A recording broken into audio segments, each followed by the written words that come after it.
Hello guys, welcome back to my channel. আশা করি তোমরা সকলে খুব ভালো আছো। আমি খুবই ভালো আছি। আমি চলে এসেছি আবার একটা নতুন ব্লগ ভিডিও নিয়ে। তো আজকে তোমাদের সঙ্গে যেটা শেয়ার করব সেটা হচ্ছে জামাই ষষ্ঠীর স্পেশাল পর্ব। তো দেখো, আমার মা কিন্তু রেডি হয়ে বসে আছে কখন জামাই আসবে। তো জামাই আসবে, তারপরে জামাই ষষ্ঠীটা শুরু করবে।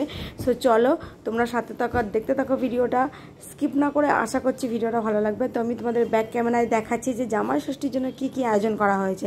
এদিকে দেখতেই পাচ্ছ জামাইয়ের জন্য লুচি ভেজে নেওয়া হয়েছে, আর হচ্ছে তোমার আলুর তরকারি, আর 5 রকম ফল, 5 রকম মিষ্টি, সব কিছু রেডি করে নেওয়া হয়েছে, আর দই। তো এদিকে দেখো জামাই চলে এসেছে, আর ষষ্ঠীর যে সমস্ত নিয়ম সেগুলো শুরু হয়ে গেছে। মা আর জামাইকে ষষ্ঠীর যে হলুদের ফোঁটা সেটা দিয়ে দিচ্ছে। অ্যাকচুয়াল আমাদের বাড়িতে জামাইকে ফোঁটা দেওয়ার নিয়ম নেই, তবুও মা এবছর দিয়েছে। তার কারণ হচ্ছে ঠাকুরমশাইয়ের কাছ থেকে জেনে এসেছে যে জামাইকে ফোঁটা দেওয়া যায় নাকি, তখন উনি বলেছে যে ষষ্ঠীর ফোঁটা দেওয়া যায়, কোনো ব্যাপার না। তো যাই হোক, হলুদের ফোঁটা দিয়ে নিয়েছে, তারপরে হচ্ছে একটু আশীর্বাদ করলো। তারপরে জামাইকে কিন্তু দক্ষিণেও দিয়েছে, মানে উপহার কেনার জন্য টাকা দিয়ে দিয়েছে আমার মা। তখন উপহার কেনার আমার মায়ের সময় হয়নি, তাই কিনতে পারেনি। তো দেখো আমার ছেলেকেও ষষ্ঠীর ফোঁটা দিয়েছে, দিয়ে ওরা দেখো খেতে বসে গেছে। মানে জামাইয়েরও অতিরিক্ত খিদে পেয়ে গেছিলো। মানে তোমাদের দাদা কি বলবো, সব কিছুতে লেট, ভাইফোঁটা বলো, ষষ্ঠী বলো, সব কিছুতেই লেট। সো যাই হোক, মানে ষষ্ঠীর যা নিয়ম সেগুলো হয়ে গেছে। আর এদিকে দেখো আমি কিন্তু রান্নাঘরে সকাল থেকে রান্না স্টার্ট করে দিয়েছি। তো আমি একটু ডাল করেছি, আর হচ্ছে আলু ভাজা করেছি, আর হচ্ছে তোমার সব রকম দিয়ে একটা তরকারি করেছি। আর এদিকে দেখো মাছের ঝাল তরকারি আর কি, সেটা হচ্ছে। মাছটাকে একটু ঝাল করে রান্না করছি, আর একদিকে ভাত চাপিয়ে দিয়েছি, তোমরা দেখতেই পাচ্ছ। এই যে দেখো, একদিকে ভাত চাপিয়ে দিয়েছি। তো ভাতটা হতে হতে বাকি কাজ যেগুলো আছে সেগুলো হয়ে যাবে। আর এদিকে এসে দেখো আমি দেখছি জামাইয়ের খাওয়া শেষ। মানে এত জোর খিদে পেয়েছে যে লুচি যে তরকারিটা, সেটা ব্রেকফাস্টের যে মূল জিনিস সেটা খাওয়া হয়ে গেছে। ফল ফুলুরিগুলো অতটা খেতে পারেনি। সো যাই হোক, এদিকে আমার ছেলে খাচ্ছে, তারপরে আমি সকালে যে ব্রেকফাস্টটা সেটা সেরে নিচ্ছি। আমার জন্যও লুচি আর তরকারি মা রেখেছিল, তো আমিও আমার লুচি তরকারিটা খেয়ে নিলাম। তো দেখো আমার খাওয়া কমপ্লিট হয়ে গেছে। আমি চলে এসেছি রান্নাঘরে এসে দেখছি মাছটা মোটামুটি হয়ে গেছে। মানে মাছটা চাপিয়ে দিয়ে আমি গেছিলাম ব্রেকফাস্টটা সারতে, তো এসে দেখছি মাছ হয়ে গেছে। আর এদিকে দেখো ভাতও মোটামুটি প্রায় হয়ে গেছে, আর 10% মতন বাকি আছে। সো এক ঝলক দেখিয়ে দিচ্ছি কী কী রান্না হয়েছে। এই যে দেখো, সব রকম যে একটা তরকারি হয়েছে, ডাল হয়েছে, ভাজা হয়েছে, মাছ হয়েছে, আর হচ্ছে তোমার লাস্টে আমি একটু ডিম চচ্চড়ি করব। আজকে ষষ্ঠী মানে স্পেশাল কিছু না, মানে মাছ মাংস টাংস এরকম কিছু না। তখন আমাদের বাড়িতে তো অ্যাকচুয়াল মুরগির মাংস আসে না, তোমাদেরকে তো এর আগেও আমি অনেক কবার ব্লগে বলেছি। আমাদের বাড়িতে ম্যাক্সিমাম যখনই আসে খাসির মাংস, আর এই বাজারে মাসে 2-3 বার করে খাসির মাংস খাওয়া সত্যিই সম্ভব না। সো যাই হোক, মাছটা আমাদের বাড়িতে প্রত্যেক দিন আসে। মানে যে কদিন আমি নিরামিষ বাদে যে কদিন আমার আমিষ থাকে, প্রত্যেক দিনই আমাদের ঘরে মাছ আসে। মানে মাছটা আমরা হাফ থেকে বেশি খাই মাংসর থেকে। সো যাই হোক, রান্নাবান্না কমপ্লিট হয়ে গেছে। তারপরে দেখো কিছু কাজ বাকি ছিল। মানে মশলার কোটোতে এই মশলা প্রায় ছিলই না, তো অল্প অল্প করে মশলাগুলো আমি কোটোতে ঢেলে নিলাম। মানে এই একটা মানে হাতের কাছে এই মশলাদানি থাকলে কি হয়, রান্না করতে খুবই সুবিধা হয়। তাই মশলাদানিতে সব রকম মশলা আর কি আমি রেখে দিই, যাতে রান্নার সময় একটু মানে সুবিধা হয়, এই আর কি। তো এটা অ্যাকচুয়াল আমার আমিষের কোটো, মানে আমিষের দিন আমি এই কোটোটা ব্যবহার করি। অ্যাকচুয়াল আমিষ নিরামিষ বলতে আমার সেরকম কিছু নেই। তখন আমি যখনই কিছু ইউজ করি আমি হাত ধুয়েই ইউজ করি। তা হাত ধোয়াটা আমার একটা ব্যাড হ্যাবিট, এটা তোমাদের আমি আগেও শেয়ার করেছি। সো যাই হোক, তোমরা দেখতেই পাচ্ছ মশলার যে দানিটা, সেখানে কিন্তু আমি অল্প অল্প করে মশলা ঢেলে নিচ্ছি।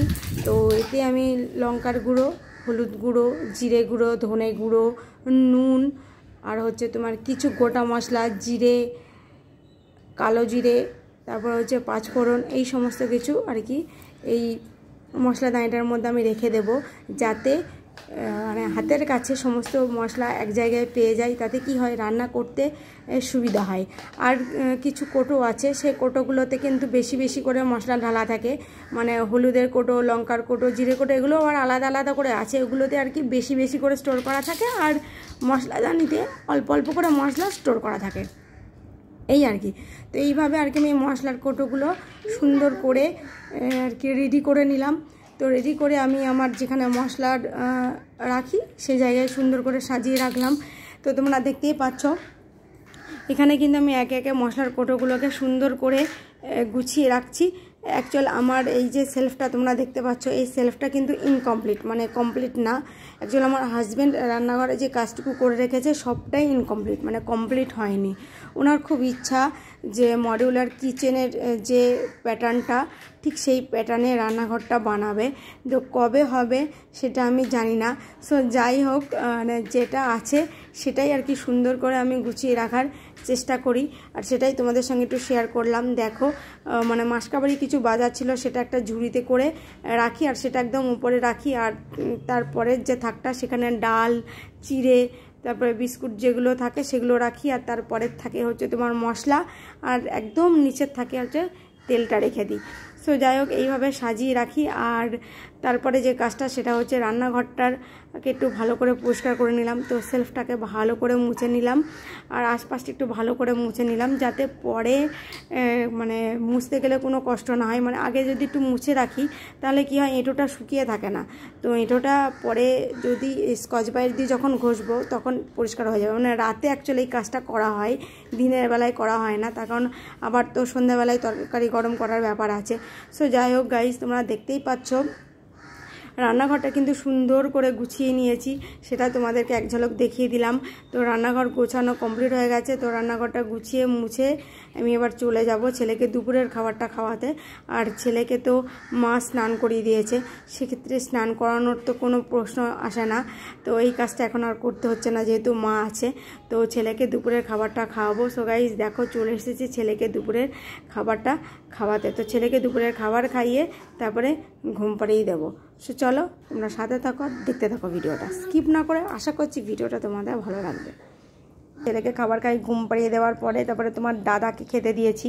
তো জামাই ষষ্ঠী উপলক্ষে তো সকালের পর্বটা তোমাদের সঙ্গে শেয়ার করলাম। তো তারপরে দুপুরবেলায় তোমার দাদাকে পঞ্চব্যঞ্জন রান্না করে খেতে দেওয়ার নিয়ম, তো সেটাই করেছি। সো যাই হোক, তো দুপুরে খাওয়া দাওয়ার শেষে দেখো চলে এসেছে সন্ধ্যাবেলায়। আর সন্ধ্যাবেলায় তোমরা দেখতেই পাচ্ছ এখন যেটা করছি সেটা হচ্ছে প্যাকেজিং পর্ব শুরু হয়ে গেছে। অ্যাকচুয়াল 8 জুন আমার ছেলের বার্থডে গেছে, মানে জন্মদিন গেছে। তো জন্মদিন উপলক্ষে স্কুলের স্টুডেন্টদের, মানে আমার ছেলের ক্লাসের স্টুডেন্টদেরকে রিটার্ন গিফট দেওয়ার ইচ্ছা ছিল। তখন ওরা প্রত্যেক বছর ছেলেকে কিছু না কিছু রিটার্ন গিফট দেয়, সেই হিসেবে আমাদের কোনো বছরে দেওয়া হয়নি। তাই এবছর ইচ্ছা ছিল রিটার্ন গিফট দেব। সেই জন্য দেখো কিছু রিটার্ন গিফট দেওয়ার জন্য কিছু জিনিস আমরা সংগ্রহ করেছি, আর সেগুলোকেই একটা জায়গায় স্টোর করে আর কি প্যাকেজিং করছি। তো যেগুলো আমরা সিলেক্ট করেছি সেগুলো তোমাদেরকে এক ঝলক দেখিয়ে দিচ্ছি। তোমরা দেখতেই পাচ্ছ এখানে হচ্ছে ওয়াটার কালার নিয়েছি, আর পেন্সিল, একটা শার্পনার, একটা ইরেজার, আর হচ্ছে সাথে মিষ্টি মুখ যেহেতু করাতে হয় একটা লজেন্স মানে মাঞ্চের প্যাকেট, আর সাথে একটা ক্যাডবেরির যে কুকিজ বিস্কুটগুলো হয় সেই বিস্কুটের প্যাকেট। তো এই সব কিছু দিয়ে আমি প্যাকেটটা কমপ্লিট করেছি। আর প্যাকেজিংটা কমপ্লিট করার পরে একবার ভালো করে গুনে মিলিয়ে নিলাম যে কটা আছে। 19টা স্টুডেন্ট আছে মানে ওদের ক্লাসে, তো তাদের সকলকেই গিফট করতে হবে। তো তাই একবার ভালো করে গুনে নিলাম। আর এদিকে দেখো ছেলে সন্ধ্যাবেলায় পড়তে বসেছে। আর গাইজ ভিডিওটা এখানেই শেষ করে দিলাম। বাই বাই বন্ধুরা, ভালো লাগলে একটা লাইক করে দিও। Bye bye.